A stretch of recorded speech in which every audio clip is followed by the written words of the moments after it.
আসসালামু আলাইকুম, শুভ সকাল। আজ 6 আগস্ট 2025, 22 শ্রাবণ 1432 বঙ্গাব্দ, 11ই সফর 1447 হিজরি। জানিয়ে দিচ্ছি বাংলাদেশের স্বনামধন্য কয়েকটি পত্রিকার অনলাইন ভার্সনের শিরোনামসমূহ। প্রথম আলো, রমজানের আগে নির্বাচন ভালো পদক্ষেপ, স্বাগত জানালো 4টি দল। আনিসুল ভারপ্রাপ্ত চেয়ারম্যান হয়ে বহিষ্কৃতদের করলেন পুনর্বহাল। সিডনিতে গানের ঝর্ণাতলায় সানজিদা খাতুন স্মরণ। জয়পুরহাটে এক ব্যক্তির পোড়া লাশ উদ্ধার। এদিকে নির্বাচনের সময় নির্ধারণে বিএনপির চাওয়াকে প্রাধান্য দেওয়া হয়েছে বলেছে এনসিপি।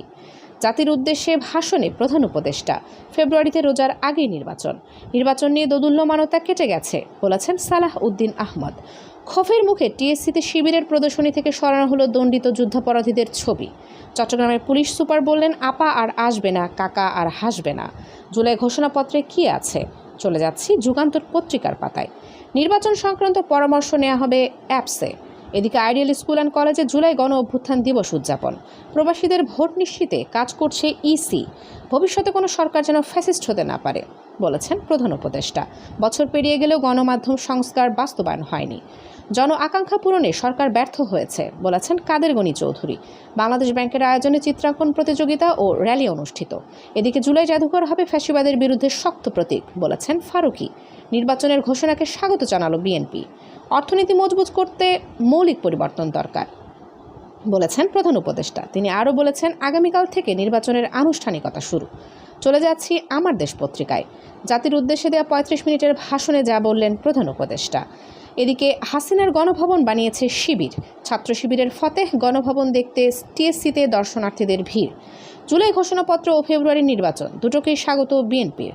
বকেয়া আনন্দসহ মহা আনন্দে ঈদ উৎসবের মতো ভোট দিতে চায়। জুলাই ঘোষণাপত্রের সাংবিধানিক স্বীকৃতি, সন্নিবেশিত হবে তফসিলে।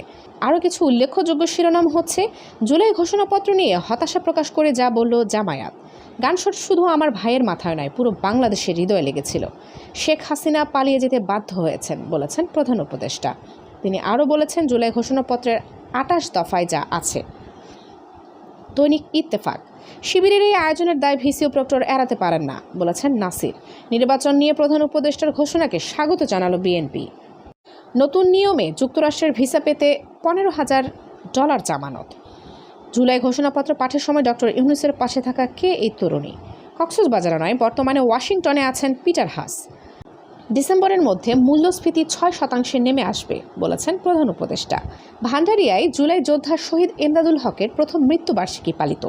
ম্যাচ সেরার পুরস্কার 55 কেজি আলুর সঙ্গে উপহার ঠেলাগাড়ি।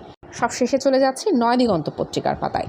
জাতির উদ্দেশ্যে ভাষণ, ফেব্রুয়ারিতেই জাতীয় নির্বাচন বলেছেন প্রধান উপদেষ্টা। জুলাই ঘোষণাপত্র পাঠ করলেন প্রধান উপদেষ্টা। জুলাই শহীদদের জাতীয় বীর ঘোষণা। আমরা একটি জবাবদিহিমূলক, গণতান্ত্রিক ও বৈষম্যহীন রাষ্ট্র প্রতিষ্ঠা করব বলেছেন প্রধান উপদেষ্টা। অন্তর্বর্তী সরকারের জুলাই ও নির্বাচনের ঘোষণাকে স্বাগত জানালো বিএনপি। এনসিপির 5 শীর্ষ নেতার সাথে পিটার হাসের বৈঠক। কর্নেল জিয়াউদ্দিন বীরুত্তম আর নেই। মানিক মিয়া এভিনিউ অনুষ্ঠানস্থলে গ্যাস বেলুন বিস্ফোরণ, আহত হয়েছেন 10 জন।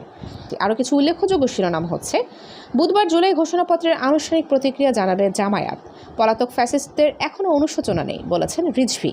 আগামী শাসকদের শেখ হাসিনার পরিণতি মনে রাখতে হবে বলেছেন আসিফ মাহমুদ। সাংবাদিকদের বিএনপির নয়, দেশ জনগণের হতে হবে বলেছেন আমির খসরু। দীর্ঘ 16 বছরের জুলুমের পুঞ্জীবিত ক্ষোভের বহিঃপ্রকাশ 5 আগস্ট বলেছেন ডক্টর মঈন খান। প্রিজাইডিং অফিসারদের ক্ষমতায়ন ও নিরাপত্তায় ইসির 7 দফা সুপারিশ। সবশেষে চলে যাচ্ছি আবহাওয়ার সংবাদে।